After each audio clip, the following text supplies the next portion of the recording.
Hello, আমি আবার আসলাম আপনাদেরকে আমার কিছু কথা শেয়ার করার ছিল।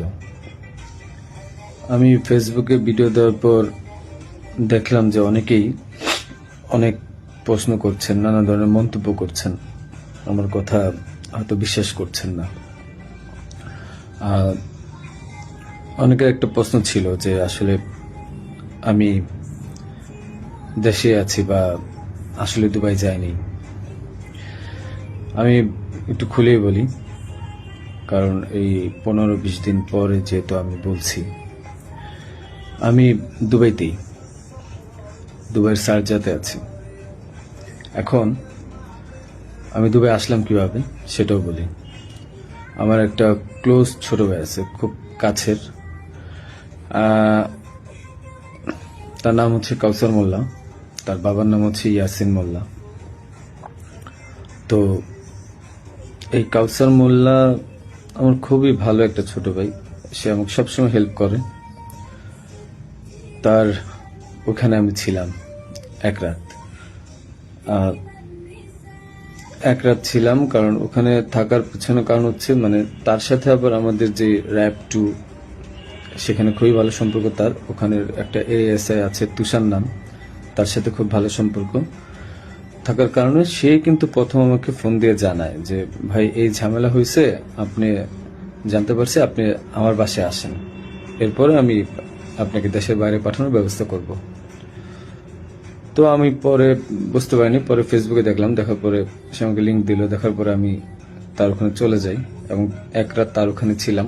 তার বাবা ইয়াসিন মোল্লা মোটামুটি পাওয়ারফুল লোক, আর টাকা পয়সা আছে অনেক। তো এই কাউসার যেহেতু র্যাবের সোর্স হিসেবে কাজ করে, তো সে আমাকে হেল্প করছে, অনেক হেল্প করছে, আমি ওখান থেকে চলে আসতে পারছি। আর এই কাউসারই কিন্তু আমাকে হাদির সাথে পরিচয় করে দিছিল। আমার কাজের জন্য কাউসার মোল্লা আমাকে হাদির সাথে পরিচয় করায় দেয়। আমি তার নামটা কেন বললাম, কারণ আমার তাকে সন্দেহ হয়েছে। সে আমাকে দেশ থেকে করছে, সেভ করছে, সবকিছু করছে। যেহেতু কাজটা আমি করি নাই, সে জানতো যে আমি কখন হাদির কাছে যাই, কি করি না করি, সবই জানতো। কারণ আমার কাজের জন্য আমি যাচ্ছিলাম, এটা সে জানতো। যেহেতু সে আমাকে পরিচয় করে দিচ্ছে, তাকে আমি, সে নিজেকে এখন ওই নাহিদ সার্জিস, তারপর আপনার হাদি, এদের খুব ক্লোজ আমাকে বলছিল। সেই বিদায় আমি তাকে বারবার বলছিলাম যে আমাকে তাহলে একটু পরিচয় করায় দেন আমার কাজটার জন্য, আমার কাজটা তো এখন দরকার, কারণ আমার প্রতিষ্ঠানে কোনো কাজ নেই।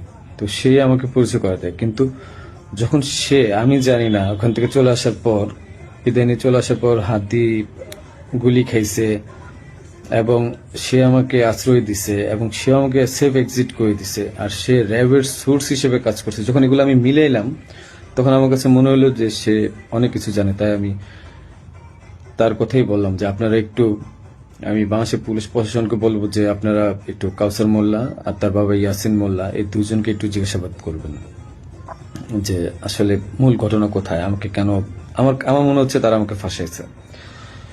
তো এটা গেল, তাদের সাথে জড়িত র্যাবের সোর্স হিসেবে সে কাজ করে, তাদের সাথে জড়িত র্যাব 2 এর তুষার নামে একজন এসআই আছে, আপনার তাকেও জিজ্ঞাসাবাদ করবেন। এখন আমি আরেকটা কথায় আসি। আপনারা বলছেন যে আমি কেন দেশ ছেড়ে চলে গেলাম। আরে ভাই, আমি তো মানুষ, আমি ব্যবসা করে খাওয়া ছেলে। দিন শেষে দেখা যাবে যে আমি দেশে থাকবো, আপনারা আমাকে মব করবেন। তো যেহেতু মবের যুগ চলতেছে এখন, 5ই আগস্টের পর থেকে আপনারা মবের একটা যুগ নিয়ে আসছেন, তো আমি কিভাবে মানে দেশ না ছেড়ে আসি? আর আমাকে তো কালচারই বলছে যে আপনি দেশ ছেড়ে চলে যান, আপনি দেশে থাকলে অনেক ঝামেলা হবে। তো আমি দেশ ছেড়ে চলে আসছি। পরবর্তী জানতে পারছি এই কাউসার র্যাবের সবার সাথে ঘুরে ঘুরে মানে মোটামুটি র্যাবকে ব্যস্ত রাখছে এবং আমার ফ্যামিলিকে সেই মোটামুটি ইনফরমেশন গুলো দিচ্ছে। তো আমি বারবার বলছি যে আপনারা কাউসারকে ধরেন। আমি শিওর এ আমাকে ফাঁসানোর পিছনে অনেক বড় হাত আছে এবং সে জানে যে কাজ কাদের। যেহেতু তার ব্যাকগ্রাউন্ড, আমার ছোট ভাই ভালো সম্পর্ক ছিল, তার ব্যাকগ্রাউন্ড কিন্তু ভালো ছিল না। একটা ভিডিও আমি শেয়ার করব, সে কিছুক্ষণ পরে আহ, তারা তো আর্মস ছিল, এই ভিডিওটা আমি শেয়ার করব। এটা আহ, আমাকে একজন পাঠাইছে। ওকে, আচ্ছা, এখন আরেকটা প্রশ্ন আপনাদের উত্তর দিই। আমি প্রশ্নগুলো নোট করছি, একটু একটা মিনিট। আচ্ছা, আমার ব্যাংকের যে ট্রানজেকশন, হ্যাঁ, আমার ব্যাংকের যে ট্রানজেকশন আমি বলি, আমি সরকারি কাজ যেহেতু করি, আমার ব্যাংকের ট্রানজেকশন প্রতি বছর যে টার্নওভার, এই প্রতিটা টার্নওভারের ভ্যাট ট্যাক্স দেওয়া, আমি প্রুফ দেখাই আপনাদেরকে। আহ, প্রতিটারই ভ্যাট ট্যাক্স দেওয়া। অ্যান্ড আমি ব্যবসা করি 2010 সাল থেকে। তো আমি ট্যাক্স দেওয়া শুরু করেছি মেবি 14 সাল থেকে, হ্যাঁ। তো ওসব কাগজগুলো নাই, একটা দুইটা বছরের খুঁজে পাইছি। এই যে দেখেন, 2022 সালে আমার 21 লাখ টাকা ট্যাক্স দেওয়া ছিল, এবং 2023 সালে আমার 66 লাখ টাকা, এবং এই বছর কিন্তু আমি 9 লাখ টাকা, ব্যবসা এত ভালো ছিল না, 9 লাখ টাকা আমি ট্যাক্স দিয়েছি। ঠিক আছে, আপনাদের আরো কিছু প্রশ্নের উত্তর দেব আমি। যে আপনারা বলছেন যে আসলে হাদি টাকা নেয় না, হাদি অনেক ভালো মানুষ। আমার যে 65 লাখ টাকা আপনারা বলছেন বাজেয়াপ্ত করবেন, এই 65 লাখ টাকা আমার দুইটা আইটি কোম্পানি থেকে আমাকে দেওয়া হয়েছে, এবং এটা পে অর্ডারের মাধ্যমে দেওয়া হয়েছে। আপনারা এগুলা আপনাদের যেই সিআইডি আছে তাদেরকে বলেন খুঁজে বের করতে।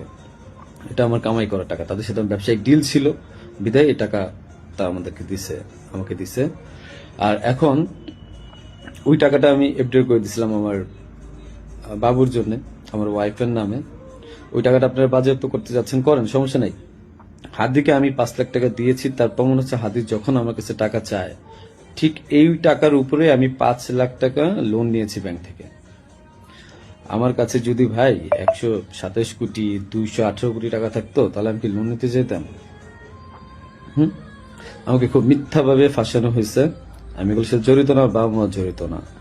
ওখানে আপনি এনআরবিসিতে খবর নিবেন আপনারা, যে আমি 5 লাখ টাকা লোন নিয়েছি, এবং লোন নিয়ে এই টাকা আমি হাদিকে দিয়েছি। কারণ সে আমাকে বলছিল যে ইসের ছাড়া, মানে অ্যাডভান্স ছাড়া সে কাজ করতে পারবে না। আরেকটা কথা, আপনারা বলতেছেন যে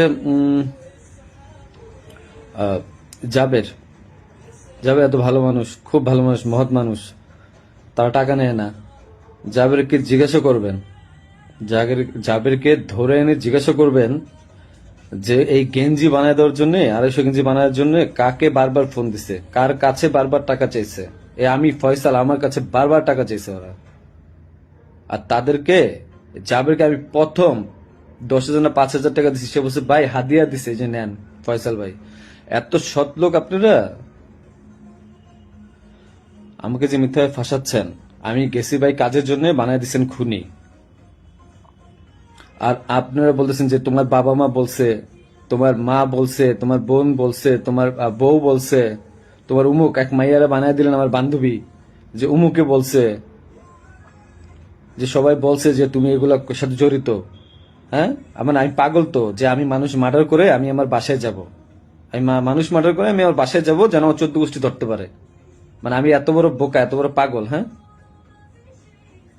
মানে এটা তো মানুষের কমন সেন্স। আমি কেন বাসায় যাব? আমি একটা মানুষের মার্ডার করছি, আমি তো সোজা এক্সিট নিব, আমি কেন বাসায় যাব? তারপর এই যে আপনারা বলতেছেন যে আমার আমার মা বলছে, বাবা বলছে। আরে ভাই, আমি জেলখানায় খবর নিছি তাদের ওখানে যাওয়ার পর। আমি আমার আত্মীয় স্বজন থেকে জেলখানায় খবর নিছি যে আসলে কি হয়েছে। আমার ওয়াইফ বলছে, আমার আমার বাবা মা সেম একই কথা বলছে, যে তাদেরকে বলা হয়েছে বারবার যে রিমান্ডে যদি 164 না দেন, তাহলে আমরা আবার আপনাদেরকে রিমান্ড আনবো, এবং তখন কিন্তু আমরা টর্চার করব। তাহলে কি করবে যারা জীবনে কোনোদিন প্রথম জেলখানায় গেছে? কি মানে এগুলো কি আপনারা কি পাইছেন? যে আমি ওরা মার্ডার করছি, প্রমাণ কোথায় আপনাদের কাছে যে আমি ওকে মার্ডার করছি? আপনারা কালচারকে ধরেন। সে আমাকে কেন সেফ এক্সিটের ব্যবস্থা করে দিচ্ছে? সে কেন বারবার আমাকে হেল্প করছে? কেন আমার সাথে হাতের সাথে পরিচয় করে দিচ্ছে? He knows everything. তারপরে যে ব্যাড ট্যাক্স টাকা, একটা প্রমাণ দেখান তো কোথা থেকে টাকা ঢুকছে। আর ভাই আমার কামানো 65 লাখ টাকা আপনার বাজেয়াপ্ত করে দিচ্ছেন। কেউ আমাকে টাকা দিছে? আমি ব্যবসা করে খাওয়াচ্ছিল। আপনারা বারবার আমি বলতেছি আপনাদেরকে যে এখানের সাথে আমি জড়িত না, একটা পর একটা মিথ্যা ব্লেম দিচ্ছেন, যে কমেন্টের পর কমেন্ট গালাগালি করতেছেন, যা মন চাই করতেছেন। আর ভাই আপনাদের বাপ মায়ের ধরলো তো আপনার বাপ মা কি বলবে? হ্যাঁ,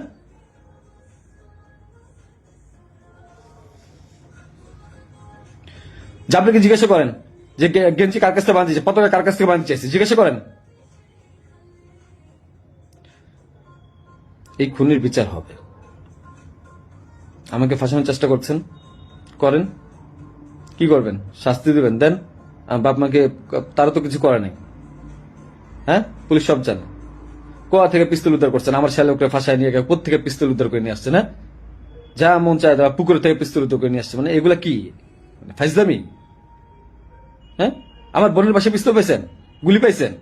এই গুলি পিস্তল আপনারা বলতেছেন বারবার যে তার বাসায় চিপা। আরে ভাই ওই জায়গার মধ্যে মোবাইল ফালাই দিছিল, ওই জায়গায় আমার মোবাইল ফালাইছে। ওই মোবাইল আনতে গেছে, ওইটা বানাইছে গুলি পিস্তলের জায়গা না? বাসা থেকে কারো কাছ থেকে পাইছেন? কারো বডি রিকভারি পাইছেন আপনারা?